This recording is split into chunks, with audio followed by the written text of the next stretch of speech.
আমি আইন শৃঙ্খলা বাহিনীকে এবং নির্বাচন পরিচালনার দায়িত্বের সাথে যারা আছেন তাদেরকে অনুরোধ করবো বসে ভোটের সুস্থ এবং লেভেল প্লেইং ফিল্ড যদি তৈরি করতে পারেন তাহলেই এই নির্বাচনটা দীর্ঘ 16 বছর পরে বাংলাদেশের ইতিহাসে একটা উৎসবমুখর পরিবেশে ভোট হবে ইনশাআল্লাহ। সেই ব্যাপারে আমি প্রশাসন অনুরোধ করব যে সার্বিকভাবে তারা যেন তৎপর থাকে। এখনও কিন্তু বহু জায়গায় মানে একেবারে ইউনিয়ন পর্যায়ে ওয়ার্ড পর্যায়ে মানে এখনো একটা দলের পক্ষ থেকে হুমকি ধুমকি সহ নানাবিধ মানে চাপের মধ্যে আমাদের জনশক্তিকে রাখা হয়েছে।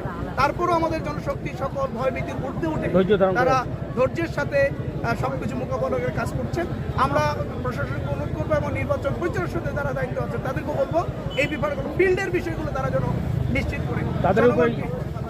আর সাংবাদিক ভাইদেরকে আমি অনুরোধ করবো যে সাংবাদিক ভাইরা সবসময় জাতির জাগ্রত বিবেকের ভূমিকা পালন করেন। আগামী দিনে এই নির্বাচনটা সুষ্ঠু এবং সুন্দর যেন হয়, গ্রহণযোগ্য হয় এবং সকল প্রার্থীরা যেন সমান সুযোগ পায় এই ব্যাপারে সাংবাদিক ভাইরা অতীতেও ভূমিকা রেখেছেন।